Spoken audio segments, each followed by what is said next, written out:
I believe चाहे आज का एरा हो या 20-30 साल 40 साल पहले, जो सबसे बेसिक पैरामीटर्स होते थे सक्सेस के, that was a confidence, decision making skills and financial skills, जो ना तो किसी स्कूल में कभी सिखाई गई हैं और जिस तरीके से उनको परसीव करा जाता है वो एक्चुअली में स्टूडेंट्स के लर्निंग आउटकम्स में इस्टेब्लिश नहीं हो पाती।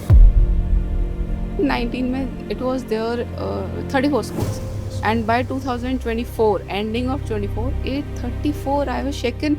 I'm very glad to share that 883 schools in the country have actually lapped up the idea. CBSE, NCERT, बहुत सारे बोर्ड्स हैं, इवन प्राइवेट इंस्टीट्यूशंस भी हैं जो ये सब डेवलप कर रहे हैं। बहुत सारी कॉमिक बुक्स आने लग गई हैं, मार्केट में बहुत सारा डेटा अवेलेबल है, बट डेटा देने से और डेटा सिखाने में बहुत डिफरेंस है। मैं कार के बारे में बुक से पढ़ सकता हूँ, बट ड्राइविंग स्किल्स तो तभी आएंगी जब मैं उसको एक्चुअली में रोड पे चलाऊंगा।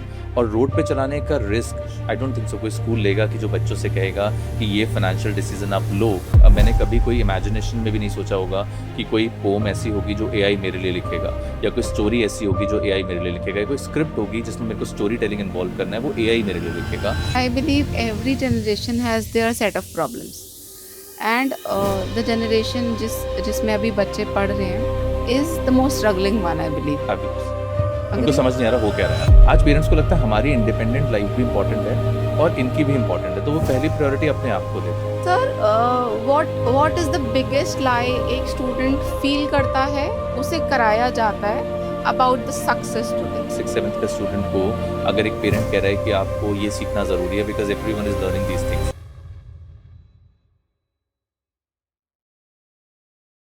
Hello and welcome to another episode of curiosity to clarity. आज हम एक ऐसे टॉपिक पे बात करने वाले हैं जिसकी रेलेवेंस हर स्टूडेंट, एजुकेटर और पेरेंट से है। एक स्टूडेंट ऑलमोस्ट 15 ईयर्स स्कूल में स्पेंड करता है, and after spending so much of time, energy and money, वो कॉन्फिडेंट नहीं होता अपने आइडियाज़ पब्लिकली शेयर करने में। उसकी कम्युनिकेशन स्किल्स इतनी इम्प्रूव नहीं होती to crack interview at first go, and money management के लिए उस पर इतनी फाइनेंशियल नॉलेज नहीं होती। तो just to manage his own money before graduation, these skills are not inculcated in schools and education system which our schools are opting these days. To explain us, we have Rahul sir on the show from Skill Sutra and Inspire classes, who has an experience of almost 16 years in education, school leadership and career counseling. His knowledge and experience will help us to understand this topic in depth. Rahul sir, welcome to the show. Thank you ma'am, thank you. Sir, what is the biggest lie एक student feel करता है उसे कराया जाता है about the success today? School life, बस 12th पास कर लो, life is sorted, आपका करियर बहुत सक्सेसफुल है, सिलेबस कंप्लीट कर लो, आपको बहुत अच्छा जॉब मिल जाएगा, ये कोर्स करने के बाद आपकी लाइफ बहुत सेटल हो जाएगी। ये सारे परसेप्शंस, ये सारे मिथ्स हैं जो over the period of time हम हर बच्चे को सिखाते हैं, क्योंकि हमें उन्हें एक डेस्टिनेशन देना होता है, गोल देना होता है कि बच्चा यहाँ तक पहुँचेगा।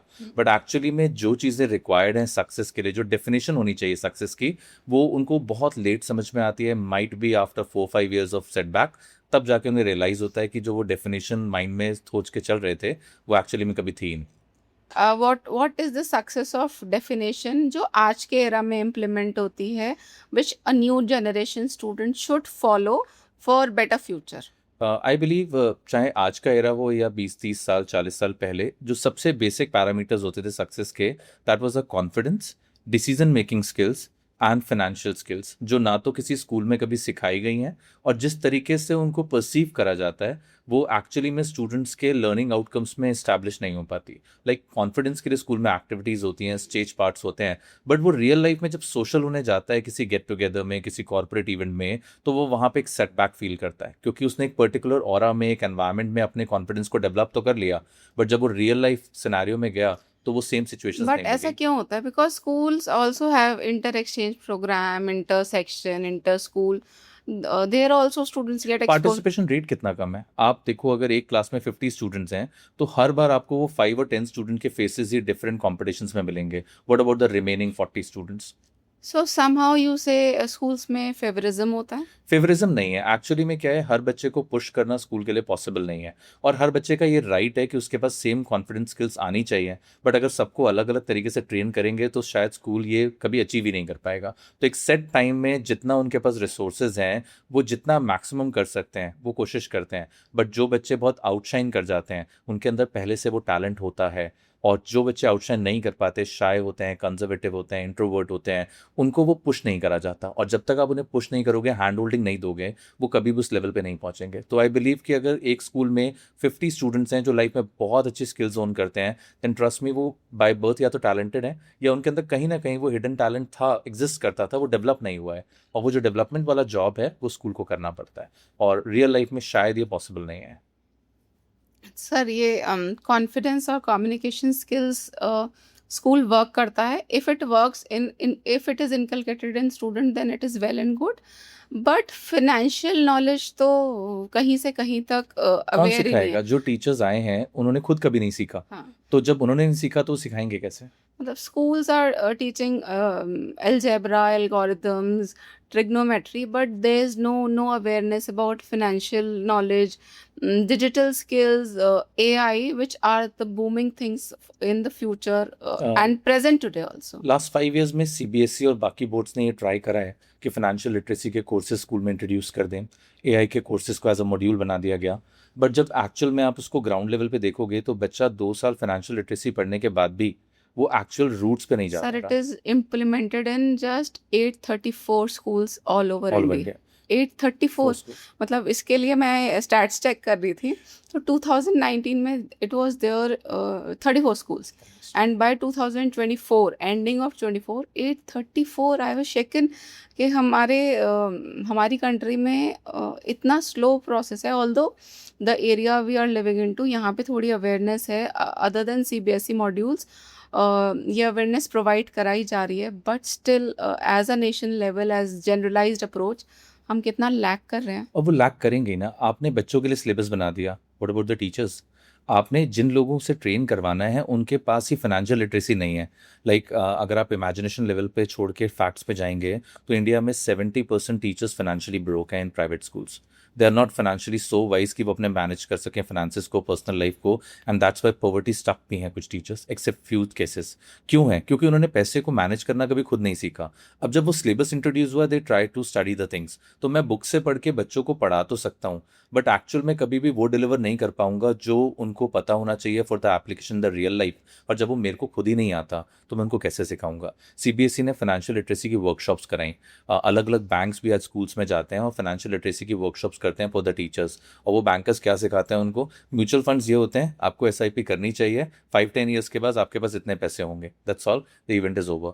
अब इस तरह की ट्रेनिंग ही अगर देनी है तो आई डोंट थिंक सो कि आपको फाइनेंशियल लिटरेसी सब्जेक्ट भी इंट्रोड्यूस करना चाहिए. आपको बोल देना चाहिए कि आपका लाइफ आप कैसे सीखते हो, it's on your own, school आपको हेल्प नहीं कर सकता. Why to just fake the things कि हमारे पास बहुत कुछ है डिलीवर करने के लिए और एक्चुअल लेवल पे उसके आउटकम जीरो है आपके पास. And this sort of curriculum is designed by CBSE. CBSE, NCERT, बहुत सारे बोर्ड्स हैं, इवन प्राइवेट इंस्टीट्यूशंस भी हैं जो ये सब डेवलप कर रहे हैं. बहुत सारी कॉमिक बुक्स आने लग गई हैं, मार्केट में बहुत सारा डेटा अवेलेबल है, बट डेटा देने से और डेटा सिखाने में बहुत डिफरेंस है. मैं कार के बारे में बुक से पढ़ सकता हूँ, बट ड्राइविंग स्किल्स तो तभी आएंगी जब मैं उसको एक्चुअली में रोड पे चलाऊंगा. और रोड पे चलाने का रिस्क आई डोंट थिंक सो कोई स्कूल लेगा कि जो बच्चों से कहेगा कि ये फाइनेंशियल डिसीजन आप लो और इसमें लॉस आएगा. एक 6th क्लास के बच्चे से आप इमेजिन भी नहीं कर सकते कि बेटा तुम बजटिंग करो हमारे घर की, हम फॉलो करेंगे. पेरेंट्स एग्री ही नहीं करेंगे क्योंकि उनको ट्रस्ट नहीं है, उनको कॉन्फिडेंस नहीं है, और वो कॉन्फिडेंस आएगा भी कैसे? So somehow it means that our education system is preparing students for the future which no longer exist. You can say that. या फिर हम वो लोग तैयार कर रहे हैं जो सिर्फ जॉब्स कर सकते हैं. एंड जॉब अपॉर्चुनिटीज भी क्रैक कर पाएंगे, या वो भी एक बहुत कर लेंगे, डेफिनेटली कर लेंगे, बट उनको जितना डिजर्व करते हैं पे आउट रेशियो वो नहीं मिलेगा. Like for an instance if I talk about, मैं बहुत सारे लोगों को जानता हूँ जिन्होंने अपने मास्टर्स कंप्लीट करे इन कॉमर्स और इन साइंसेज, और वो एक प्राइवेट कॉलेज में असिस्टेंट प्रोफेसर है with the designation, getting a salary of 35,000 और 40,000 इन अ मंथ. तो मैं इमेजिन कर रहा हूँ जॉब्स दे डू हैव, लेकिन the kind of the jobs they wanted उन्हें कभी नहीं मिलेंगी. तो everyone will get the job sooner और लेटर, किसी भी तरह का उनको जॉब मिलेगा, बट जो एक्सपेक्टेशंस उनकी होती हैं उस पर्टिकुलर जॉब से वो शायद वो नहीं अचीव कर पाएंगे. So what is the right way? Which skill sets you think is necessary to be implemented in students for success?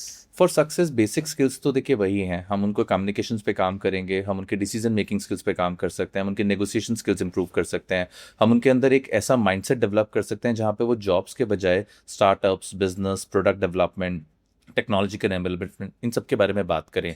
But ये एनवायरनमेंट, ये पूरा इकोसिस्टम डेवलप करने के लिए जितने एफर्ट्स लगेंगे, उसके एक्चुअल जो आप कह सकते हो विजिबल चेंजेस आएंगे, वो 5 से 10 साल बाद आपको देखने को मिलेंगे। Because right now everyone is talking about skills are important, but what kind of the skills are important, इसके बारे में कोई नहीं कहेगा। क्यों नहीं कहेगा? बिकॉज उन स्किल्स को मोनेटाइज करना मुश्किल है। Like if I teach in the school कि मैं आपको डिसीजन मेकिंग स्किल्स सिखा रहा हूँ and they are very important, तो मैंने 2-3 साल बच्चों को ट्रेन करा कि आपकी डिसीजन मेकिंग स्किल्स इंप्रूव होनी चाहिए, बट इनिशियली उसका मोनेटाइजेशन आपको देखने को नहीं मिलेगा, वो 5 और 7 ईयर्स के बाद आएगा। एब्सोल्युटली। तो पेरेंट्स को या टीचर्स को ये लगता है कि whatever we are teaching वो सामने विजिबल आना चाहिए, और वो विजिबल तब तक नहीं आएगा जब तक वो अप्लाई रियल लाइफ में नहीं होगा।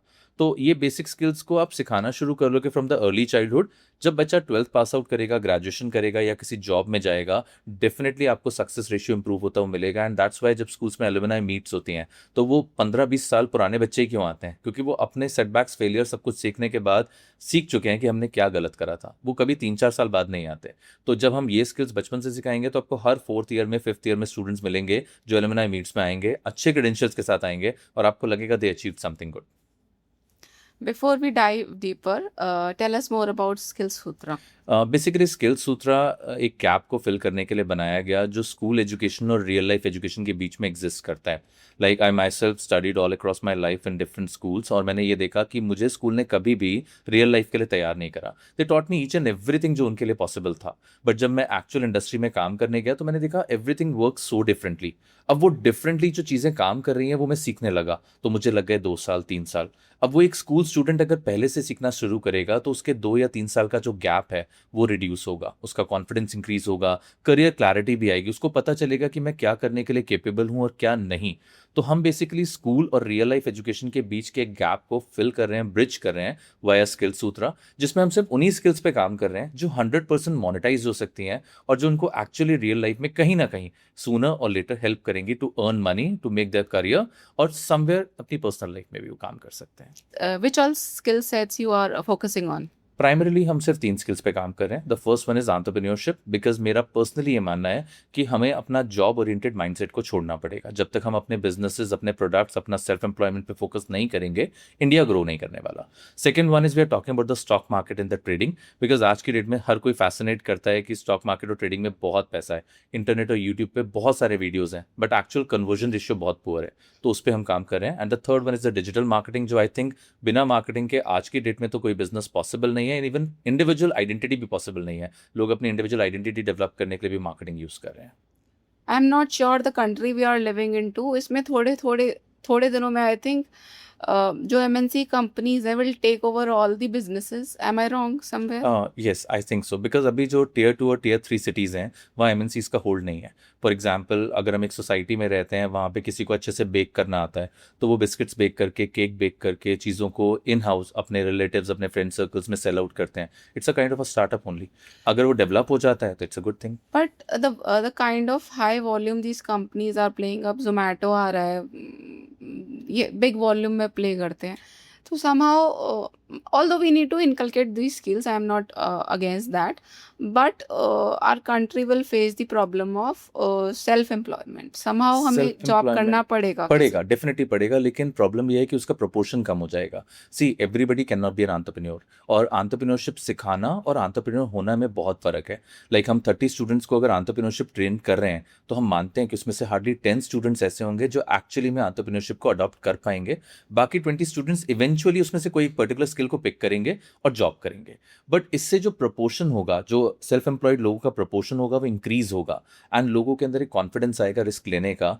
अदर देन दैट होगा क्या, आइडियाज धीरे धीरे डेड होने लग जाते हैं। एक एज होती है जहाँ पे सबके पास बहुत अच्छे आइडियाज होते हैं, अगर वो इंप्लीमेंट ना हो पाए तो वो डेड हो जाएंगे। तो हम कोशिश करते हैं कि जितने मैक्सिमम लोग एंटरप्रेन्योरशिप में जा सकते हैं वो जाएं, क्योंकि अगर वो सिर्फ जॉब्स को फोकस करके करेंगे तो 10 ईयर्स, 20 ईयर्स या 30 ईयर्स के बाद उनके माइंड में हमेशा एक रिग्रेट रहता है कि काश काश मैंने ये कर लिया होता तो शायद मैं अपना एक बिजनेस, अपना एक प्रोडक्ट बना पाता। एंड आज की डेट में आप देखोगे ना, 90% लोग जो जॉब्स करते हैं वो भी साइड इनकम या पैसिव इनकम के लिए कोई ना कोई छोटा मोटा स्टार्टअप या सेल्फ एम्प्लॉयमेंट काम कर सकते हैं। तो it's a kind of a thing जो सबके लिए यूजफुल है, हाउस हेल्प से लेकर कोई बड़े एंटरप्रेन्योरशिप मॉड्यूल में काम करने वाले सीईओ तक, सबके लिए same applicable. That means you are saying this program is applicable for entrepreneur and the one who don't want to open their setup as Absolutely, entrepreneur. क्योंकि उनको इन डेप्थ पता चलेगा कि एक बिजनेस वर्क कैसे करता है। For example, if I am working for a school, मुझे नहीं पता स्कूल काम कैसे करता है from the first level to the top level. तो फ्यूचर में अगर मेरे पास अपॉर्चुनिटी भी आएगी कि मुझे स्कूल रन करना पड़े एज एन एम्प्लॉय, मैं नहीं कर पाऊंगा। तो एंटरप्रेन्योरशिप आपको सिर्फ ये नहीं बता रहा कि बिजनेस कैसे बनाना है, वो बिजनेस में होने वाले सारे सेगमेंट्स को डील कर रहा है। और अगर आपने उसमें से एक सेगमेंट में भी अपने आप को परफेक्ट कर लिया, then trust me, you will get a enough amount of the money in terms of the job और the career that you are willing for, और आपको एक स्टेबिलिटी मिलेगी लाइफ में जाके, बिकॉज आपके पास जीरो से कुछ तो एग्जिस्ट करता है। सर, एंटरप्रेन्योरशिप प्रोग्राम में आप कैसे रियल लाइफ प्रॉब्लम्स के लिए ट्रेन करते हैं? बिकॉज बेसिकली एंटरप्रेन्योरशिप में लोगों को क्या लगता है कि entrepreneurship is all about doing a business, but actually में बिजनेस में बहुत सारी चीज़ें इन्वॉल्व होती हैं। Like for example, if you talk about हमारे जो फर्स्ट सेशंस होते हैं, उसमें हम ट्राई करते हैं बच्चों को आइडिएशन के लिए कि आप सोचो कि कौन से आइडियाज़ ऐसे हैं जो फीजिबल हैं, कौन से आइडियाज़ ऐसे हैं जो फीजिबल नहीं है। That means pros and cons का एक एनालिसिस हम उनको करना सिखाते हैं। आफ्टर दैट उनको ब्रांडिंग करना सिखाते हैं। प्रोडक्ट डेवलपमेंट में जो स्टेजेस होती हैं वो हम बताते हैं। गेस्ट स्पीकर्स हमारे पास आते हैं जो अलग अलग इंडस्ट्रीज़ में काम कर रहे हैं, अपने अपने इंडस्ट्री के एक्सपीरियंसेस को शेयर करते हैं। सो बच्चे को पता चलता है, अच्छा ये इंडस्ट्री बाहर से तो बहुत फैंसी लग रही थी, बट एक्चुअली में इसका वर्क इतना डिफिकल्ट है। लाइक इंडिया में आज की डेट में सबको कैफे ओपन करना है, सबको रेस्टोरेंट्स चलाना है, because they think like it's a fancy business. But जब एक एंटरप्रेन्योर आता है जो ऑलरेडी कैफे रन कर रहा है और वो बताता है स्टूडेंट्स को that I work 22 hours in a day sometimes, तो स्टूडेंट्स को लगता है, ओ माय गॉड, ये तो बहुत हेक्टिक वर्क है, हम कैसे कर पाएंगे, या what are the stages involved in this. तो उनको जो एक्सपोजर मिल रहा है वो उन लोगों से मिल रहा है जो एक्चुअली में या तो उस इंडस्ट्री में काम कर चुके हैं या फिर कर रहे हैं। तो वो बेटर तरीके से बता पाते हैं कि ये मेरी प्रॉब्लम्स हैं, अगर आप एज अ जेनजी उस प्रॉब्लम को सॉल्व कर सकते हो तो मैं आपको उसके लिए पे करने का तैयार हूँ। और डेफिनेटली इंडिया का हर जॉब इसीलिए चलता है कि आप प्रॉब्लम्स को कैसे सॉल्व कर सकते हो। अगर आप मेरी प्रॉब्लम को सॉल्व करोगे, आई विल पे यू। अब आप चाहे एज एन एम्प्लॉय सॉल्व कर दो, या एज अ एंटरप्रेन्योर सॉल्व कर दो, या as a self employed solve कर दो। see, all these, what I could make out, all these programs are interrelated. Always Because in entrepreneurship programs comes product development. Product development, business development, the stages of business development. So if we talk about AI, for a teenager, which AI skill or software are most important, which you will recommend? I don't think so there is anything specific जो एक particular teenager के लिए specific होगा कि उसको GPT, Claude या Grok कोई भी यूज़ करना है। ये डिपेंड करेगा इंडिविजुअल गोल्स को लेकर। Like for example, if I am a deep thinker, I want to go for research, मेरे को बहुत डिटेल में रिसर्च करना है, अपने प्रोजेक्ट्स बनाने हैं, प्रोडक्ट डेवलपमेंट में मुझे R&D करनी है, तो आई वुड रिकमेंड कि क्लॉड और ग्रॉक को जितना ज़्यादा आप सीख सकते हो वो आपके लिए उतना बेटर है। Chat GPT is a very basic thing जो डे टू डे टास्क में आपको हेल्प तो कर देगा, बट जहाँ पे डीप थिंकिंग इन्वॉल्व होती है वहाँ पे चैट जीपीटी के रिस्ट्रिक्शंस हैं। अब AI को लेकर बच्चों के मन में क्या हो गया है कि हमने AI में एक प्रॉम्प्ट दिया and we should get the exact answer that we are willing for, और ये ट्रैक होता है क्योंकि AI एक पैटर्न को फॉलो करता है मेमोरी बेसिस पे कि आप किस तरह के आंसर्स को सुनना चाहते हैं। तो यहाँ पर एक जुडिशियस ट्रेनिंग होनी चाहिए AI को लेकर, जहाँ पर हम बच्चों को सिखा सकते हैं कि जो AI टूल्स आप यूज़ कर रहे हो उससे डिज़ायर्ड गोल्स कैसे अचीव होंगे, उससे डिज़ायर्ड आंसर्स आपको कैसे मिलेंगे, कैसे आप उसकी मदद से अपने एक्चुअल वर्क को थोड़ा सिंप्लीफाई कर सकते हो। AI is just a tool to support you in the day to day operations. वो ना तो मेरी थिंकिंग को बदल सकता है और ना मेरे एग्जीक्यूशन को अकम्प्लिश कर सकता है, वो बस एज अ टूल मेरे वर्क को सिंप्लीफाई कर सकता है। What do you think students should be first learn to operate AI or learn how to think critically? Which is more important? Basically critical thinking is important, because मेरा हमेशा से मानना है ऐसी स्किल्स सीखनी चाहिए जो वल्नरेबल नहीं है बहुत ज़्यादा, जो बहुत मुश्किल से मिलती हैं, जो हाई पेइंग स्किल्स होती हैं। फॉर एग्जांपल, अगर मैं AI का बेसिक ऑपरेशन सीख रहा हूँ, that how to manage the MS Excel sheets, how to make the PPTs, तो शायद मुझे इस पर टाइम और एनर्जी वेस्ट करने की जरूरत नहीं है। आई कैन हायर समबडी जो 10 और 15,000 में मेरे लिए ये काम बहुत अच्छे से कर देगा। मुझे ऐसे स्किल्स चाहिए जो इसके बियॉन्ड जाते हों। Like if somebody is creating a PPT और एक्सेल फॉर मी, अब इसके बाद जो डिसीजन मेकिंग इन्वॉल्व होगा उस डेटा को स्टडी करके एनालाइज करने के लिए, वो स्किल्स मेरे पास होनी चाहिए। तो वो स्किल्स इंपॉर्टेंट हैं। अदर देन दैट कि हम बेसिक रूटीन टास्क के लिए सीख रहे हैं AI, और अभी जो बच्चे हैं उनका मेन ऑब्जेक्टिव यही होता है कि रूटीन टास्क को AI से कैसे हम कंप्लीट कर सकते हैं। इट्स अ गुड थिंग, उनको अडॉप्ट करना चाहिए, बट वो अडॉप्शन में होता क्या है कि उनकी खुद की मेंटल क्रिएटिविटी खत्म हो जाती है, क्योंकि उनको लगता है जो AI से रिस्पॉन्सेज मिल रहे हैं दे आर ट्रू, और उनको एज इट इज ही यूज कर लेना चाहिए। आजकल का बच्चा एक ऐसे भी एक एक ऐसे भी चैट जीपीटी से Definitely कॉपी होता है। कर रहा है, मैथ्स क्वेश्चंस भी कर रहा है, कोडिंग भी कॉपी हो रही है। But what do you think, ऐसी कौन सी टीचिंग है जो हमें ट्रेडिशनल वे से ही करनी चाहिए रादर देन दिस? सारे, बिकॉज आप सोचो प्रिमिटिव टाइम्स में क्या होता था, जब हम बच्चों को बोलते थे ए फॉर एप्पल, तो एप्पल बोलते ही उसके माइंड में एक रेड कलर की इमेज बनती थी जिसको वो इमेजिन करता था और टीचर को देखता था कि हाँ एप्पल ये होता है। आज जब आप देखते हो तो एक स्क्रीन लगी है क्लासरूम में, ए फॉर एप्पल के साथ आपने रेड कलर का एप्पल क्रिएट करके दिया है, तो आपने बच्चों को सोचने की जो कैपेसिटी थी उसको रिड्यूस कर दिया, जो उसका थिंकिंग प्रोसेस था उसको स्लो डाउन कर दिया। क्यों? क्योंकि रिस्पॉन्स इमीडिएट आ रहा है।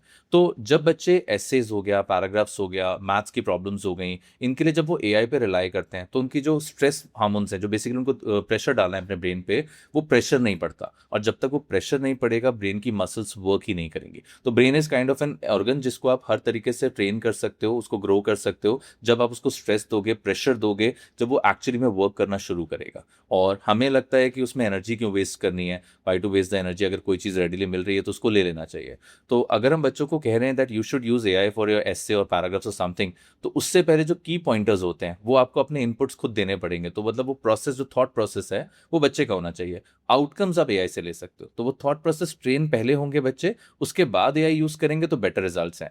एल्स अगर सीधे एआई यूज करेंगे तो फिर वो एक कह सकते हैं जो डेटा ऑलरेडी इंटरनेट पे सर्कुलेटेड है बस उसी को ग्रास्प कर रहे हैं, खुद का इमेजिनेशन उनका जीरो है। बट स्टिल एनी वन और टू टीचिंग मेथड और लर्निंग मेथड जो एआई से बिल्कुल होना ही नहीं चाहिए? लर्निंग बाय डूइंग में कुछ भी हो सकता है, इवन प्रॉब्लम सॉल्विंग से लेकर जो आप बेसिक ऐसे राइटिंग्स, लैंग्वेज आप कह रहे हो, स्टोरीज हो गया, पोम्स हो गया, ये सब चीज़ें आप बिना एआई के ही करोगे। लाइक मैंने कभी कोई इमेजिनेशन में भी नहीं सोचा होगा कि कोई पोम ऐसी होगी जो एआई मेरे लिए लिखेगा, या कोई स्टोरी ऐसी होगी जो एआई मेरे लिए लिखेगा, या कोई स्क्रिप्ट होगी जिसमें मेरे को स्टोरी टेलिंग इन्वॉल्व करना है, वो एआई मेरे लिए लिखेगा। वो उसको रिफाइन कर सकता है, उसको रीफ्रेस कर सकता है, बट आइडिएशन और थॉट तो मेरा ही आएगा। तो आई वुड रिकमेंड कि जो basic day to day task हैं उनमें ऐसी जितनी चीज़ें हैं जिसमें आपको यू कैन सिंपली से स्ट्रेस आउट करना पड़ता है, आपको इमेजिन करना पड़ता है, वो सारी चीज़ें आप मैनुअली करो। जहाँ पे आपको बस उसको फिनिशिंग टच देने हैं, जहाँ पे आपको लगता है एक रूटीन टास्क है, एक क्लरिकल जॉब समथिंग है, वो आप एआई से कर सकते हो। सी वी हैव रेड न्यूज़ जहाँ पे students, young people are actually inclined toward AI. लोग अपनी इमोशनल बातें उससे कर रहे हैं, कईयों ने तो as a life partner AI को अडेप्ट कर लिया है। ऐसे केस में where to draw line to use AI? आप नहीं बना सकते। आप लाइन ड्रॉ करोगे तो आप कैसे बताओगे उनको that this is the maximum thing, क्योंकि टेक्नोलॉजी जब आती है तो उनको सब कुछ ऑफर करना है। और as an individual, as a human, like अगर मैं भी देखता हूँ ना, मुझे इमेजिन करना है that how my house should look like, मैं अपने हाउस का पिक्चर अपलोड करके उसके एक इमेजिनेटिव फिगर जनरेट करूंगा। तो वहाँ पे कोई लाइन नहीं है, हमें तो बाउंड्रीज दिख ही नहीं रही हैं। एआई हर वो काम करने के लिए रेडी है जो हम सोच सकते हैं। तो हमारे लिए बाउंड्रीज पॉसिबल नहीं है कि हम ये सोचेंगे हम कहाँ तक एआई तक जा सकते हैं, बिकॉज अगर टेक्नोलॉजी आएगी तो उसका यूज़ और मिसयूज़ तो दोनों ही रहेंगे। और ये जब कंप्यूटर्स पहली बार आए थे तब भी ऐसा होता था, इंटरनेट आया तब भी होता था, कैमराज फ़ोन में इंट्रोड्यूस हुए तब भी होता था, वॉइस कमांड्स वाले डिवाइसेस आए तब भी होता है। तो आप इससे अपने आप को अलग ही नहीं कर पाओगे। और ये जो ट्रेनिंग होगी कि आपको कितना एआई यूज़ करना है, कितना नहीं करना, मेरे को लगता है अभी शायद कोई भी इंडस्ट्री इसके लिए तैयार ही नहीं है बताने के लिए, क्योंकि हर रोज़ नया इतना कुछ आ रहा है। Everyone is trying to experience the new things. तो एक्सपीरियंस आप किसी का रोक नहीं सकते। और हमारे इंडिया में तो प्रॉब्लम है, जिस चीज़ के लिए आप मना करोगे सबसे पहले हम वही काम करने जाएंगे। But as a parent if I want as a to, parent आप उनको रिस्ट्रिक्ट कर सकते हो कि सिर्फ बेसिक रूटीन टास्क के अलावा जो आपके बिजनेस, स्कूल वर्क्स होते हैं, आप उनको शेयर करो एआई के साथ। क्योंकि जैसे जैसे आप पर्सनल इन्फॉर्मेशन शेयर करते चले जाओगे, लाइक राइट नाउ कुंडली भी लोग अपना एआई से डेवलप करते हैं, मैच मेकिंग एआई से होती है, बहुत सारे ऐसे प्लेटफॉर्म्स हैं जो एआई से आपके चॉइसेस को इंटीग्रेट करते हैं। तो वो आपके एक पैटर्न को जज करेंगे, तो पैटर्न से आपका डिसीजन मेकिंग इन्फ्लुएंस होगा। अब अगर आप एक बच्चे को 15 साल के, 16 साल के बच्चे को ये बातें बोलोगे, उसको लगेगा सब रबिश है, मेरे लिए 5 मिनट का काम है, मैं क्यों एक लॉन्ग रूट अडॉप्ट करूं, मैं क्यों एक लाइन ड्रॉ करूं जब everything is available to me. तो बस आप उनको इतना ही गाइड कर सकते हो कि जो भी चीज़ आप इनपुट्स उसको दोगे, उसके फ्यूचर में होने वाले रिपरकशंस जो होंगे, अगर वो पॉजिटिव हैं तो आपके लिए अच्छा है, नेगेटिव हैं तो आपके लिए बुरे होंगे। और कितने बुरे हो सकते हैं ये अभी शायद मेरे को लगता नहीं है कि एआई कंपनीज भी बताने को तैयार हैं। लाइक मैं जब स्कूल में था तो मैं एक मूवी देखता था रेसिडेंट करके, उसमें दिखाया गया था कि एक्चुअली जब एआई पूरी तरह से वर्ल्ड वाइड कैप्चर करेगा तो ह्यूमंस के हाथ में कंट्रोल नहीं रहेगा, उनकी इमोशंस खत्म हो जाएंगे, everything is controlled in by the AI. तो वो मेरे को लगता है कि आने 10-15 सालों में आपको ऐसा टाइम मिलेगा जहाँ पे टेक्नोलॉजी ड्रिवन इतने ज़्यादा हम हो जाएंगे कि हमारे सेल्फ ह्यूमन इमोशंस भी खत्म हो जाएंगे, और कुछ गिने चुने लोग होंगे जो उस चीज़ को ऑपरेट करने के लिए केपेबल होंगे। और मेरे को लगता है लोग उसके साथ सीख जाएंगे जीना। अदरवाइज हम उसको हटा नहीं सकते, हम उसको रिस्ट्रिक्ट नहीं कर सकते। इंस्टाग्राम आया तो पेरेंट्स ने सोचा हम बच्चों का टाइम फिक्स कर देंगे 2 घंटे। फेसबुक के टाइम पे भी यही था, उससे पहले ऑकवर्ड चलता था। आप कंट्रोल ही नहीं कर सकते, आप प्रेजेंट जनरेशन को टेक्नोलॉजी से हटा ही नहीं सकते, आप कोई बाउंड्री लाइन ही नहीं बना सकते। There is no boundary at all, क्योंकि जितना आपको और मुझे पता है उससे 10 टाइम्स ज़्यादा इंटरनेट पे अवेलेबल है, और शायद बहुत बच्चे उससे ज़्यादा डेप्थ जा चुके हैं। तो गेम्स आते हैं तो हम मना करते हैं कि गेम्स आर नॉट गुड। आप बच्चे को बोल दो बेटा आपको गेम नहीं खेलना, वो क्वेश्चन पूछेगा क्यों नहीं खेलना, आप बोलोगे इट्स हार्मफुल। कितना हार्मफुल है उसको ट्राई करना है। तो जब कुछ हो जाता है देन इवेंचुअली उनको लगता है अच्छा ये इतना हार्मफुल था, तब तक ट्रेन छूट जाती है। But letting it go and leaving everything in the hands of students or kids is the right way. नहीं छोड़ सकते, बट वही है कि जितना आप गाइड कर सकते हो, और वो गाइडिंग सिर्फ इस बेसिस पे नहीं आएगी that this technology is good for you और this is bad for you. वो आपकी अपब्रिंगिंग में आएगी। जब आप उनकी अपब्रिंगिंग में वो सोशल वैल्यूज़, वो मैनर्स और वो day to day life operations, how to live the life वाला कंसेप्ट इंप्लीमेंट करोगे, तो उनका खुद माइंड इतना सेंसिबल होगा कि वो जजमेंट्स ले पाएँ।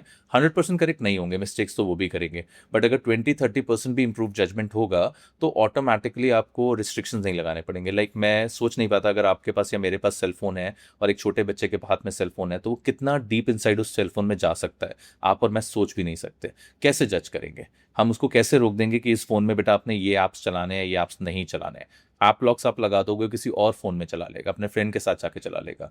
तो वो मॉरल वैल्यूज, वो कल्चरल बैकग्राउंड ही आप ट्रेन कर सकते हो। आप ये रिस्ट्रिक्ट नहीं कर सकते कि ये अभी आपके लिए सूटेबल नहीं है और ये अभी आपके लिए सूटेबल है।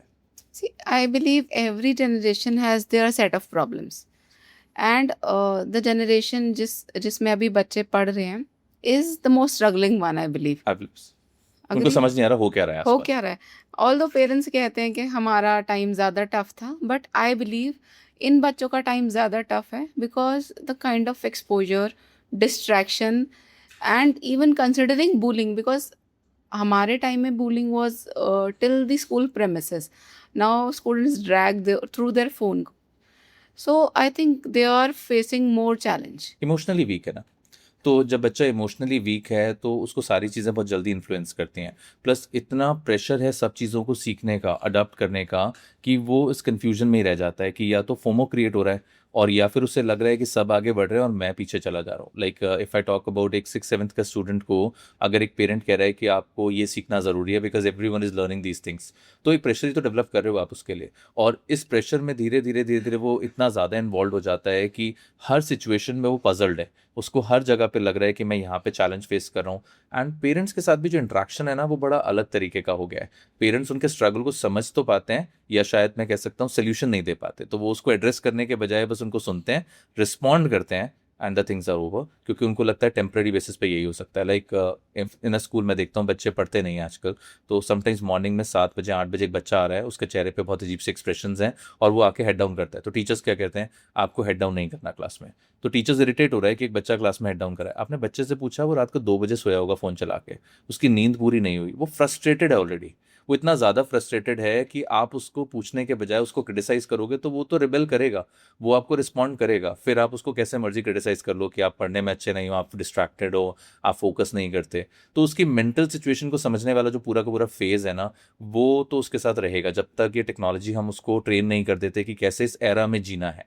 और वो एरा में जीने के लिए उसको ट्रेन करना ज़रूरी है, और वो पेरेंट्स को करना पड़ेगा। ट्रेन करने के लिए पेरेंट्स को करना पड़ेगा, but because you have been into looking after kids from so many years, आप पेरेंट्स को भी देख रहे हो, what do you have noticed in कुछ इस डिकेड में कुछ चेंजेस आए हैं? How parents are committed, involved? और पेरेंटिंग तो चैलेंजिंग ही है। लाइक अगर मैं अपने पेरेंट्स से पूछूं तो उनके लिए भी चैलेंजिंग था और आज के लिए भी है। आज ज़्यादा चैलेंजिंग हो गया है बिकॉज पहले पेरेंट्स को लगता था कि बच्चों की लाइफ सबसे इंपॉर्टेंट है एंड उनके लिए सेकेंडरी है because they dedicate themselves to the children. आज पेरेंट्स को लगता है हमारी इंडिपेंडेंट लाइफ भी इंपॉर्टेंट है और इनकी भी इंपॉर्टेंट है, तो वो पहली प्रायोरिटी अपने आप को देते हैं। तो जैसे जैसे डेडिकेशन कम होता चला जाएगा टुवर्ड्स द पेरेंटिंग, आपको ऑटोमेटिकली इस तरह की जनरेशंस मिलेंगी जो ज़्यादा कंफ्यूजिंग है, ज़्यादा स्ट्रेस्ड हैं, ज़्यादा डिप्रेस्ड हैं और ज़्यादा एक्टिविटीज़ में इन्वॉल्व हैं जहाँ पर आपको विजिबली दिखाई देगा कि ये सही डायरेक्शन में नहीं जा रहे। और इसके लिए शायद पेरेंट्स रिस्पॉन्सिबल तो नहीं कहूँगा, बट आउटलुक ही ऐसा हो गया कि सबको देख के उनको लगता है कि हमें भी अपने लाइफ को इस तरह से मोल्ड करना है। so any one or two piece of advice for parents of today's generation to bring healthy kids? Time, जितना ज़्यादा अपने बच्चों के साथ टाइम दे सकें, the maximum conversation they can have with their kids, it's the best thing, because जो experiences, जो conversation वो आपके साथ करेगा वो शायद दुनिया में किसी के साथ नहीं कर पाएगा, not even with the counsellors. तो ऐसी सिचुएशन में अगर आपके पास सफिशिएंट एम्पल टाइम है, आप उनके साथ बात कर सकते हो, तो जो पर्सनालिटी आप उनकी ग्रो करके लेके जाओगे, यू विल ट्रस्ट मी कि आने वाला टाइम आपको बहुत ज़्यादा अच्छा लगेगा। तो आपको कभी सोचना ही नहीं पड़ेगा कि बच्चे कितने बदलते हैं, बच्चे कभी नहीं बदलेंगे, बच्चे वैसे ही रहेंगे जैसा आप उनको नर्चर करोगे। If a 15-year student want to be financially independent, where should he begin with? Basic task, small task day to day life में वो अपने आप को इमेजिन कर सकता है। लाइक आज की डेट में इंटरनेट पे इतना कुछ अवेलेबल है। Like for an instance, recently Bareilly की एक गर्ल है, अराउंड क्लास 11th में होगी, उसने अपने हैंड रिटन नोट्स बनाए for a subject, awesome notes. Teacher ने उसे अप्रिशिएट करा, उसके फ्रेंड्स ने अप्रिशिएट करा, उसने उसको स्कैन करा और इंस्टा मोजो पे एक प्लेटफॉर्म पे एक लैंडिंग पेज बनाया और पेड वर्जन में डाल दिया। She earn almost 30,000 in a single day. अब द थिंग इज कि उसके पास स्किल जो थी उसने उसी को मोनेटाइज कर लिया। तो देर आर फ्यू पीपल जो प्रोजेक्ट्स वर्क कंप्लीट करते हैं, देर आर फ्यू पीपल जो पेंटिंग्स बनाते हैं, देर आर फ्यू पीपल जो अच्छे से गाना गा लेते हैं, रील्स एडिट कर लेते हैं, ग्राफिक डिज़ाइन कर लेते हैं। तो ये छोटी छोटी चीज़ें ऐसी हैं जो धीरे धीरे बच्चों के अंदर डेवलप हो रही हैं, उनके अंदर स्किल्स हैं या वो सीख रहे हैं, उसको ट्रेन कर रहे हैं, तो ये उनको सम हाउ फाइनेंशियली इंडिपेंडेंट बना देते हैं। बट आई ट्रूली बिलीव कि 15-16 ईयर्स का बच्चा 100% फाइनेंस के बारे में अगर सोचेगा तो वो अपने एक्चुअल पाथवे से डिस्ट्रैक्ट हो जाएगा। एक अर्निंग एज होती है इंडिया में, हम मान के चलते हैं 21 और 22 ईयर्स की एज होती है, तब तक बच्चे को फाइनेंशियल इंडिपेंडेंस के बजाय एक फाइनेंशियल, एक पैसिव इनकम के बारे में सोचना चाहिए। बट उससे ज़्यादा सोचना चाहिए कि कैसे अपने आप को वो अपग्रेड कर सकता है, अपने आप को स्किल्ड बना सकता है। बिकॉज इनिशियल ईयर्स में अगर वो बहुत ज़्यादा अर्न करने के बारे में सोचेगा तो उसका फोकस डाइवर्ट होगा और एक्चुअल स्किल्स कभी फिर अटेन नहीं कर पाएंगे। बड़े ऑब्जेक्टिव्स के लिए बहुत मुश्किल है। अदरवाइज अब देखो, अंबानी, टाटास, बिरलास, इनके जितने भी बच्चे हैं वो सब बहुत हाई एंड एजुकेशन लेने के बाद बिजनेस में क्यों एंटर करते हैं? Because there is a time for education and there is a time for the business. आप उनको रिप्लेस नहीं कर सकते।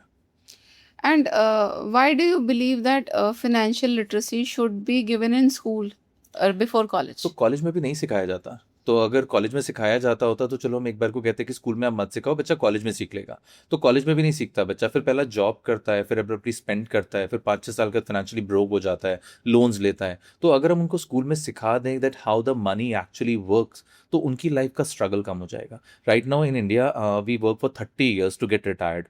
अगर उनको मनी मैनेजमेंट हम अर्ली एज में सिखाते हैं, it will take only 20 to 22 years to get retired, because उन्होंने अपने पैसों को प्लान करके स्पेंड करा है या प्लान करके इन्वेस्ट करा है। तो investment decision, spending decisions, budgeting, how the money actually works, how inflation works, ये छोटी छोटी चीज़ें डे टू डे लाइफ में उनको इफेक्ट करती हैं। और अगर वो इसको नहीं समझेंगे तो अल्टीमेटली उन्हीं का स्ट्रगल बढ़ेगा। तो जब हम स्कूल में सिखाने की बात करते हैं तो we just wanted to ensure it कि उनका लाइफ स्ट्रगल थोड़ा रिड्यूस हो and they should think that how actually money works. ये कुछ ऐसा इन्फ्लो नहीं है जो जिंदगी भर रहेगा, आपको उसको मैनेज करके ही काम चलाना पड़ेगा। Off recording we were just discussing कि शार्क टैंक में बहुत बड़े बड़े इन्वेस्टर्स आए, बहुत बड़े बड़े आइडियाज़ लेके एंटरप्रेन्योर आए, उनको फंडिंग भी मिली, कंपनी रेज भी करी, बट फिर भी एक फेलियर क्यों आया? सक्सेस रेट बहुत कम है। ज़्यादातर शार्क टैंक में जो आइडियाज़ प्रेजेंट हुए उनके ऑलरेडी बिजनेसेस सक्सेसफुल थे। कुछ जो शार्क्स उसमें इन्वॉल्व हुए उन्होंने एडमिट करा है पब्लिक प्लेटफॉर्म्स पे कि उनको अपना एक इमेज डेवलप करना था, that's why they entered into this programme. Hardly 10% businesses successful रहे। रीज़न उनके बिजनेसेस में एक कोर कंसेप्ट था कि वो एक्चुअल प्रॉब्लम को सॉल्व कर रहे हैं। बाकी 90% बिजनेस में प्रॉब्लम सॉल्विंग जो थी वो 100% एक्यूरेट नहीं है कि उसकी ज़रूरत ही पड़ेगी। सेकेंड थिंग, प्रॉपर ट्रेनिंग नहीं है। Like if I am starting a business today, मेरे पास एक अच्छा प्रोडक्ट है, मेरे को अच्छी मार्केटिंग टीम मिल जाती है, बट जब तक मैं प्रॉपर बिजनेस को रन करने के लिए ट्रेंड नहीं हूँ या मेरे पास वो लर्निंग नहीं है जिससे मैं आइडेंटिफाई कर पाऊँ कि लॉन्ग रन में बिजनेस कैसे चलेगा, तब तक कोई भी बिजनेस सर्वाइव नहीं कर सकता। लाइक आई पर्सनली बिलीव एक बिजनेस बनने में 10 साल लगता है। तो अगर आप आज भी स्टार्ट करोगे तो 10 साल में जाके वो फुल फ्लेज एक फ्लरिश बिजनेस बनेगा जो आपको स्टेबिलिटी देगा। बट राइट नाउ जितने स्टार्क टैंक के फाउंडर्स होते हैं या दूसरे लोग आते हैं, they want a quick money कि 1-2 साल बिजनेस करेंगे, कहीं से फंडिंग मिलेगी, ये ग्रो कर जाएगा and will just settle it down. तो वो एक माइंडसेट उनको इफेक्ट करता है। एंड उस 10 सालों के बीच में how to navigate that this is the right way there जिसमें is no right way in the business. I personally believe opportunities हैं, स्ट्राइक होती हैं, एंड अच्छा बिजनेस वही है जो राइट टाइम पे पिवट कर जाता है। There is no business in the world जो बिना पिवट के सर्वाइव करता हो। लाइक अगर मैं आज सोचता हूँ कि मैं आज एक बिजनेस कर रहा हूँ फॉर सेलफोन, जरूरी नहीं मैं जिंदगी भर वो सेलफोन बना पाऊंगा, मुझे पिवट करना पड़ेगा as long as the market demand changes या फिर लोगों का आउटलुक नहीं बदलता। तो एक बिजनेस नेविगेशन एजुकेशन प्लेटफॉर्म सिर्फ इतना है कि जो अपॉर्चुनिटीज, जो भी चीज़ें सामने आती हैं, आप उसके अकॉर्डिंग अडेप्टेशन के थ्रू अपने आप को कितना जल्दी पिवट कर लेते हो। जितनी जल्दी आप पिवट करोगे उतना लॉन्गर समय तक आप बिजनेस में एग्जिस्ट कर पाओगे या मार्केट में सर्वाइव कर पाओगे। एंड इसके बहुत सारे एग्जाम्पल्स हैं। आपको आज भी बहुत सारी ऐसी कंपनीज मिलेंगी जो इनिशियली स्टार्ट हुई थी कोई और बिजनेस से। Like if you talk about Netflix, तो नेटफ्लिक्स का जो मॉडल था वो सीडीज डीवीडीज का रेंटल बिजनेस था, मूवीज का रेंटल बिजनेस था। And right now they are in OTT business. Why they did this? क्योंकि उन्हें पता है फ्यूचर ये है, और 5-10 साल के बाद शायद अगर ये भी वर्कआउट नहीं करेगा then they will pivot again कि अब इसको कैसे और ट्रांसफॉर्म कर सकते हैं। I was going through your programme and एक मुझे बहुत अच्छी चीज़ लगी, you teach trading through stimulated programme, yes, because everybody wants to do trading, but there comes a lot of financial risk associated with it, and learning trading with books or orally verbally is not possible. So what is the program and how do you teach to basically जितने भी courses market में भी stock trading के available हैं वो दो तरीके से वर्क करते हैं। पहला होता है एक लेक्चर बेस्ड प्रोग्राम जिसमें एक मेंटर आपको लेक्चर बेसिस पे थ्योरी, फंडामेंटल्स और ये सारी चीज़ें बताता है एंड आपके ऊपर छोड़ देता है कि आप प्रैक्टिकली उसे कैसे यूज़ करोगे। प्रॉब्लम यही है, जो लोग ट्रेडिंग सीखने के लिए जा रहे हैं उनके पास इतनी कैपिटल तो नहीं है कि वो प्रैक्टिकल बेसिस पर रिस्क लेंगे, मनी को लूज करेंगे और दोबारा से कुछ सीखेंगे। और थोड़ा सा अगर आप, if you want to, even I was into this, I was data analyst in stock brokerage. So before starting this setup I thought to invest in stocks. So it comes with high risk ना, because अगर एक minimum capital लगाते हो you will कितना Not on gain the कर लोगे, profits. और high investment के साथ कम high risk. High risk. Because होता क्या है, like if you talk about somebody, like मैंने भी अगर ट्रेडिंग स्टार्ट करी होगी राइट आफ्टर माई ग्रेजुएशन, तो initially I try to invest 10,000 rupees और मैं देख रहा हूँ 3 महीने बाद वो 2,000 रुपीज़ रह गए। तो मेरा मोरल तो वहीं डाउन हो गया कि मैंने 8,000 रुपीज़ लूज कर दिए। अब मेरे को इन्वेस्ट नहीं करना है बाय माई ओन, मैं किसी फाइनेंशियल ब्रोकर को हायर करूंगा जो मेरे लिए इन्वेस्ट करेगा।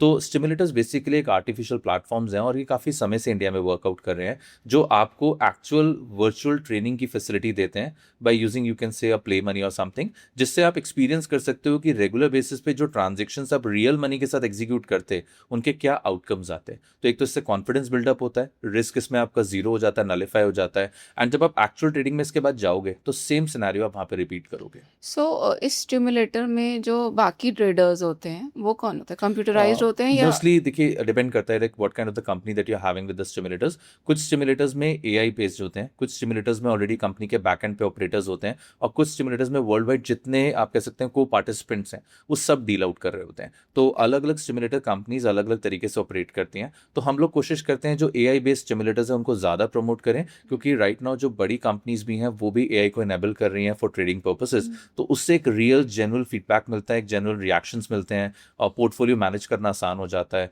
और एक आप कह सकते हैं प्रोसेस सिंप्लीफाई हो जाता है for a student. Real time data के साथ आप डील Real time करते के साथ deal हैं, करते हैं। बेटर अंडरस्टैंडिंग है। आई मस्ट अप्रिशिएट, ये कॉन्सेप्ट बहुत ही अच्छा है। एक तरीके से वही तरीका हो गया ना, आप गाड़ी सीखने जा रहे हो, आप एक स्टिमुलेटर पे स्टिमुलेटर पे चल रहा है, और वो स्टिमुलेटर भी ऐसा है जो आपको 100% रियल लाइफ कंडीशंस ही एक्सपीरियंस करा रहा है। गाड़ी सीखने में भी लाइक वी समटाइम्स बिलीव कि कुछ स्टिमुलेटर्स ऐसे होते हैं जहाँ पे आपको थोड़ा फील नहीं आता कि हम एक्चुअली उसी एनवायरनमेंट में नहीं है, because road like conditions different हो जाती है। बट स्टॉक ट्रेडिंग के जो वर्चुअल स्टिमुलेटर्स अब इंडिया में ऑपरेट करते हैं, they are like so progressive, so new and you can say innovative, जहाँ पे आपको 100% लगेगा this is the exact replica that we are dealing with the market. Sir, I want to know any 3 skills from the programs you run, any 3 skills which you believe is most important.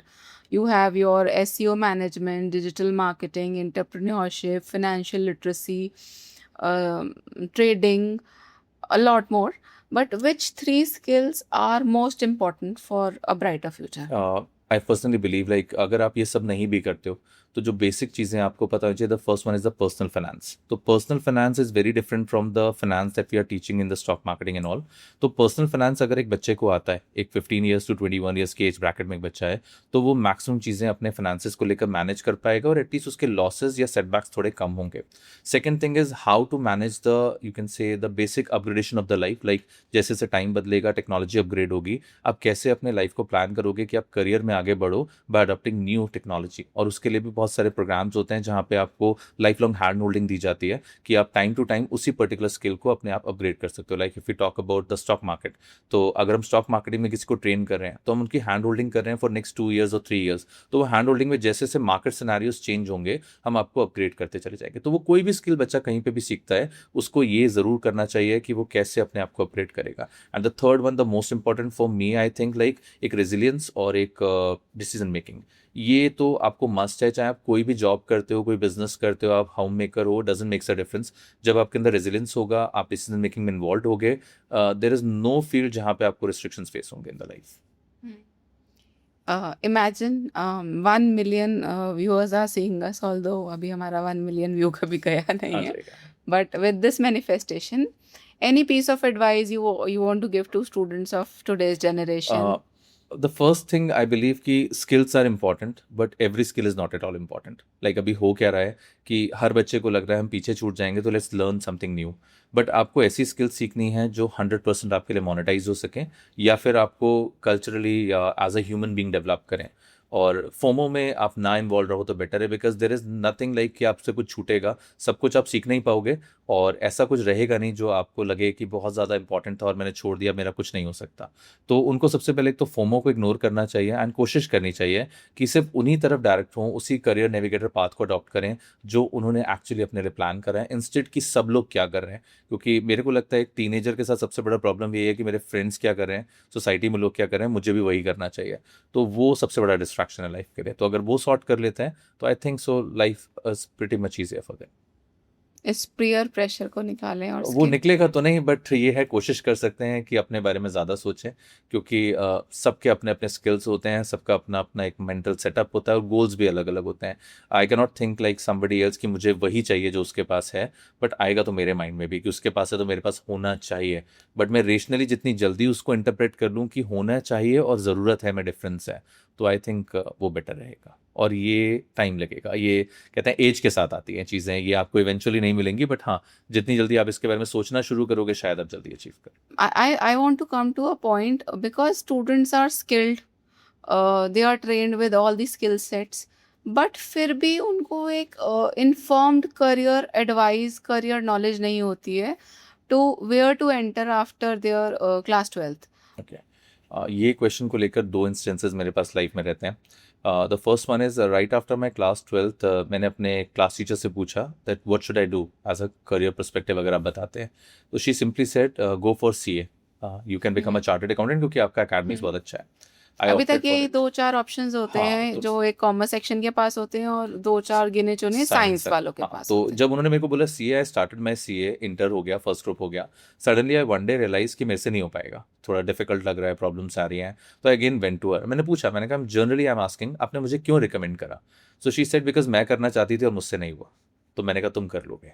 तो India में सबसे बड़ा parents और teachers के साथ यही problem है कि पेरेंट्स अपने बच्चों को वो बनाना चाहते हैं जो वो खुद बनना चाहते थे, वो खुद अकम्प्लिश नहीं कर पाए तो उन्होंने उसका बर्डन अपने बच्चों के शोल्डर्स पे डाल दिया। सिमिलरली टीचर्स ने भी अपनी लाइफ में कुछ ऐसा नहीं कर पाए तो जितना उनको पता था उन्होंने वो सारी चीज़ें बच्चों के ऊपर दे दी, बट एक्चुअली में आपने बच्चे को कभी एनालाइज ही नहीं करा। फिर एक नया परसेप्शन आजकल आ गया है, जब भी आप किसी बच्चे को काउंसिल करो या उसको करियर एडवाइस दोगे तो आप सबसे पहला क्वेश्चन पूछते हो तुम क्या बनना चाहते हो लाइफ में। तो अगर मैं उस बच्चे की जगह होता तो मैं सिंपली कहता अगर मुझे ये बात पता होती तो मैं आपसे थोड़ी ना पूछता कि मैं क्या बनना चाहता हूँ। तो उसको नहीं पता है, तो उसको जो पता होना चाहिए, जो इन्फॉर्मेशन उसके पास होनी चाहिए, आप उसको इन्फॉर्मेशन दो। And right from class 8th और 9th ऑनवर्ड्स आप इन्फॉर्मेशन दो। आप इन्फॉर्मेशन ये मत दो कि इसमें ज़्यादा पैसे मिलेंगे, इसमें अच्छा जॉब मिलेगा। आप ये इन्फॉर्मेशन दो कि इस करियर में ये होता है, क्या तुम ये करना चाहोगे या तुम्हें ये करने में मज़ा आएगा या अगले 30-35 साल तक तुम ये काम कर पाओगे, क्योंकि it's a long journey, very long हाँ, जर्नी। उसमें आपके एक set of life style involve होता सब कुछ है, affect नेचर होता ऑफ है। जॉब क्या होना चाहिए, ये सारी बातें ज़्यादा आती है, बहुत इम्पोर्टेंट है। नॉर्मल आती है और ये हम नहीं बता सकते, हमारे पास खुद के पास नॉलेज नहीं होगी तो हम कैसे बताएंगे। Like when I was in class 10th I asked my father what should I do, class 10th में हो गया ऑलमोस्ट, तो he said go for science. मैंने कहा क्यों, क्योंकि वो आंट का बेटा जो है वो बीटेक कर रहा है, उसका अच्छा जॉब लगने वाला है। बहुत रिस्पेक्टेबल जॉब माना। Engineering is a respectable job. Even आज की डेट में UPSC is a kind of a thing. जिस दिन ह्यूमैनिटीज आप ले लो तो एवरीवन टॉक्स अबाउट आपको तो यूपीएससी करना होगा ना। नोबडी आस्क यू तुम डिजाइनर बन सकते हो, तुम कुछ और कर सकते हो, क्रिएटिव कर सकते हो, पोम लिख सकते हो, आर्टिस्ट बन सकते हो, बट नहीं, सबके माइंड में रहता है यूपीएससी करना। एंड इवन सम पेरेंट्स, मैं मिलता हूँ कई बार स्कूल में, जब उनका बच्चा ह्यूमैनिटीज ले लेता है तो दे क्रिटिसाइज कि उनके सामने बोलते हैं अब तो इसने ह्यूमैनिटीज़ ले ली, अभी लाइफ में क्या ही कर पाएगा। तो आपने बच्चे का मोराल तो वहीं ख़त्म कर दिया। तो ये प्रॉब्लम्स आएंगी, और इसके लिए जो डिस्कशन, जो डिबेट, जो इन्फॉर्मेशन हमारे पास होनी चाहिए, जो कैरियर नेविगेटर्स होने चाहिए, पाथवेज होने चाहिए, वो एग्जिस्ट नहीं करते। So this sort of career navigation, career advice, career counseling, ये एकदम 12th के बाद is more नहीं। important. What is profiling the right start time? होती है 9th onwards, I believe, Okay. I personally believe profiling 9th onwards होती है, क्योंकि 9 to 12 का जो एज ब्रैकेट होता है वहाँ बच्चा इवॉल्व हो रहा है, तो उसके थॉट प्रोसेस बदल रहे हैं, उसका माइंडसेट बदल रहा है, वो सबसे सब कुछ सुन रहा है और उसको इंटरप्रेट, उसको प्रोसेस करने की कोशिश कर रहा है। तो अगर आप 9th ऑनवर्ड्स लेके जाते हो तो एक अच्छा करियर बनाना है, करियर डिसीजन लेना बहुत अच्छा होता है। 12th के बाद तो बस फिर ऑप्शंस में से एक चूज करना पड़ता है, आप डिसीजन नहीं ले सकते क्योंकि टाइम पास हो रहा है, तो आपको क्विक So डिसीजन लेना है। how is it different from मैं as a parent career decision ले रही हूँ rather than getting a professional? आप अपने बच्चे को किस बेसिस पे जज करते हो? लाइक आपके बेटे में या बेटी में कोई एक स्किल होगा जिसके बेसिस पे आप कहोगे यार ही और she is good in this thing, तो आप उसके बेसिस पे उसको करियर बताओगे। बट जब एक प्रोफेशनल के पास आप जाते हो तो वो एक प्रोफाइल मैपिंग करता है, बच्चे की पर्सनालिटी टेस्टिंग होती है। Like there are different type of personality, introverts होते हैं, एक्सट्रोवर्ट्स होते हैं, सोशल होते हैं, जजिंग होते हैं, सेंसिंग होते हैं।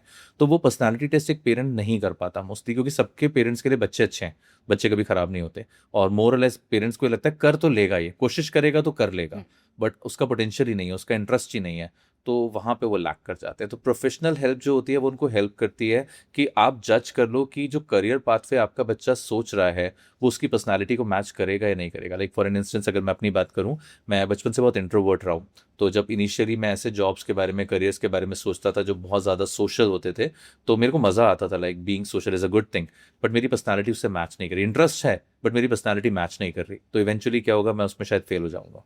तो हमें ये देखना है कि पर्सनालिटी, इंटरेस्ट, कैपेबिलिटी, रिसोर्सेज, ये सारी चीज़ें इंक्लाइंड हो रही हैं या नहीं हो रही हैं। बट इंडिया में हम इमोशन से काम चलाते हैं, तो इमोशन से बने हुए करियर्स बहुत लॉन्ग लास्टिंग नहीं चलते।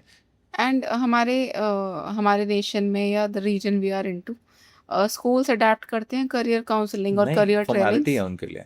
स्कूल्स के लिए career counselling means getting somebody from outside, एक दिन का सेशन करा दो एंड वो बच्चों को बहुत सारी इन्फॉर्मेशन दे के जाएगा। आई पर्सनली अटेंड दो सेशंस, तो मेरे को लगता है वो इन्फॉर्मेशन मैं जीपीटी से निकाल लूंगा, तो वो यूट्यूब पे वीडियोस पड़े वहाँ से देख लूंगा। आपको बच्चे को मेंटर करना पड़ेगा, आपको उसकी क्यूरियोसिटी, उसको एक तरह से कह सकते हैं जितना ज़्यादा पुश कर सकते हो उसको, जितना ज़्यादा आप उसको इन्वॉल्व करोगे डिस्कशंस में, वो कहीं तो आके बोलेगा कि हाँ ये चीज़ें शायद मेरे को समझ में आती हैं। And how frequent this counseling almost was? I think 6 sessions in a year is must for every student from class 9 to 12। कम से कम 6 सेशंस में जाके, एक एक घंटे के सेशंस जब आप ग्रुप्स में भी दोगे, तब आपको पता चलेगा, बच्चे को सॉर्टिंग होगी कि अच्छा ये मेरे लिए पॉसिबल है और ये नहीं है। और अगर आप नहीं भी हेल्प कर सकते तो एटलीस्ट इतना मदद कर दो कि क्या उसे नहीं करना है। हाँ, मतलब it is much better than तेरा क्या मन है या तुझे क्या करना है। उसके अलावा इफ़ यू better है गेट टू हियर 1 घंटे का सेशन, क्या प्रोज हैं, क्या कॉन्स नहीं, हैं, व्हाट्स। बताना शुरू करो कि क्या क्या चीज़ें एग्जिस्ट करती हैं। कोई इंडस्ट्री एक्सपर्ट मिलता है तो उसको ले जाओ, उससे बात कराओ। Like if I wanted to be a doctor,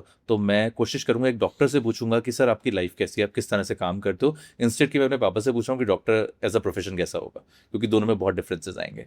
and second thing ये भी होता है कि जब बच्चा करियर डिसीजन लेता है ना, तो उसके ऊपर प्रेशर बहुत होता है। फाइनेंस का प्रेशर हो सकता है, पेरेंट्स का प्रेशर हो सकता है, सोसाइटी का प्रेशर हो सकता है। लाइक हमारे इंडिया में स्पेशली पंजाबी कम्युनिटी में बहुत कॉमन फेज होता है कि पंजाबीज जॉब नहीं कर सकते, उन्हें बिजनेस ही करना है। तो इवन क्यों है ये परसेप्शन? हो सकता है बच्चे का मेंटल एटीट्यूड ऐसा हो कि वो जॉब में बहुत अच्छा फ्लरिश कर सकता है, बहुत हाई पेइंग जॉब्स भी हैं इंडिया में, बट वो उनके माइंड को एक्सेप्ट नहीं करता, तो इवेंचुअली वो फिर बिजनेस करते हैं। अगर सक्सेसफुल नहीं हुए तो फिर क्रिटिसाइज करते हैं, सक्सेसफुल हो गए तो वो इग्नोर कर देते हैं। तो ये चीज़ें एग्जिस्ट करती हैं, हमेशा रहेंगी।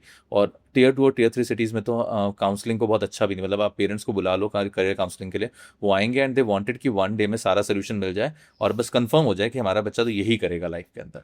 एंड बहुत सारे ऐसे केसेस होते हैं जहाँ बच्चा कोर्सेज करते हैं, कोर्सेज के बाद अपने करियर को पिवट कर लेते हैं, and it happens, it's normal, कोई प्रॉब्लम नहीं। मेरे खुद के साथ है, like when I work for Punjab national bank, तो जब मैंने कहा मुझे छोड़ना है, तो मेरी मदर सेड कि क्यों छोड़ना है, इट्स अ गुड जॉब।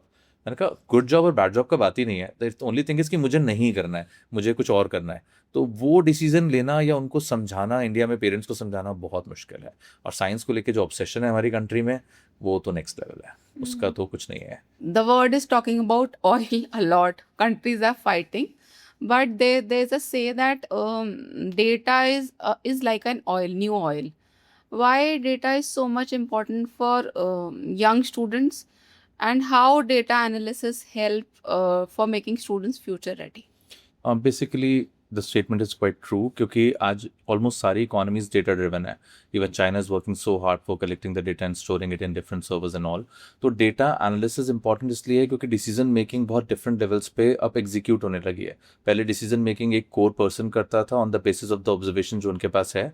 अब वो डिसीजन मेकिंग में नेशनल और इंटरनेशनल फैक्टर्स भी इन्वॉल्व हैं, पैटर्न्स, लोगों के परसेप्शन, उनकी स्पेंडिंग कैपेसिटीज, उनका नेचर, बिहेवियर. तो डेटा एनालिसिस कंपनीज की डिसीजन मेकिंग में उनको बहुत ज़्यादा डीपर इंसाइट्स दे रहा है, जहाँ से क्विक डिसीजन मेकिंग के साथ साथ एक्यूरेट डिसीजन मेकिंग भी इन्वॉल्व है. तो we can simply say that कि future is for all about data and all. जिसके पास जितना स्ट्रॉन्ग डेटा अवेलेबल होगा वो लीड करेगा उस पर्टिकुलर इंडस्ट्री को, क्योंकि उसके बेसिस पे प्रोडक्ट्स डेवलप होंगे, सर्विसेज डिलीवर होंगी, प्राइसिंग डिसाइड होगी और उनके फ्यूचर आउटकम्स भी डेवलप होंगे. तो I think that it's a great move. If everyone thinks about the data, sooner और later they have to go for it, चाहे वो डायरेक्टली उसमें इन्वॉल्व रहे या इनडायरेक्टली रहे. हाँ, आई बिलीव वैसे भी if you are a small scale business, big entrepreneur, small factory, you need to have the correct data to navigate your growth out of it's it. All about the decision making कि आपको जो next step लेना है, अगर वो data driven है तो उसके सक्सेसफुल होने के चांसेस बहुत ब्राइट हैं. अगर वो रैंडम डिसीजंस हैं तो वो गैम्बल हो. Sir, I want to know one of the biggest transformation you have witnessed or seen with these courses. Basically if you talk about the learning outcomes, तो 3 चीज़ें जो हमने हमेशा से ऑब्जर्व करी हैं, that post sessions they are like more confident, more flexible and more involve into the deep thinking. तो उससे हमें खुशी होती है that they are less focusing on the things जो उनको लगता है कि और डीप इनसाइड अगर जाते हैं तो और इससे साथ क्या हम डिराइव कर सकते हैं. एंड इनिशियल लेवल पे वो चीज़ें मिस आउट होती हैं बिकॉज रेगुलर क्लासरूम हमको उतना एक्सपोजर नहीं देता. These courses definitely gives that. Sir, today many companies and online courses are promising that they are making students future ready. How can parent identify if the product is genuine or it's just a marketing game? See 100% तो ensure नहीं कर सकते that this programme will serve the purpose to everybody, but parents can go for a kind of a discussion before buying a programme with the team. They are just asking for like, अगर हमारा platform है तो हमारी team operate करती है जिसके साथ एक डिटेल डिस्कशन आप कर सकते हो कि आपके लर्निंग ऑब्जेक्टिव्स और हमारे डिलीवरी आउटकम्स इक्विवेलेंट है या नहीं है. अगर इक्विवेलेंट है then you can go for some kind of a trial option, और नहीं है देन वी वुड रिकमेंड कि आप कोई दूसरी कंपनी या दूसरा प्रोग्राम ऑफर कर सकते हैं, कहीं और से परचेज कर सकते हैं जो डेफिनेटली आपके ऑब्जेक्टिव्स को फुलफिल करेगा. Because hundreds of programmes are there, सबका अप्रोच डिफरेंट है, एंड गोल सिर्फ एक ही है, how to make the people more skilled. तो अगर हमारे ऑब्जेक्टिव्स और आपका एंड गोल इक्वली मैच करता है with the kind of the delivery pattern, you should definitely go for it. Else हम रिकमेंड करते हैं कि आप ऐसे और प्लेटफॉर्म्स को स्क्रॉल आउट करो जो आपके रिक्वायरमेंट्स को पूरा कर पाए. And everyone is having their own choices. Sir, we'll do a short rapid fire. Any book which a student should read before A being day ready? in a life of a CEO. Any skill set which you will never stop learning? Adaptation. Any AI tool which you use very oftenly? For sure, Claude.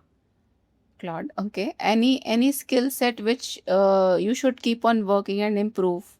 Critical thinking. Thank you so much, sir. This was our show today. Thank you for being part of the show. Thank you, ma'am.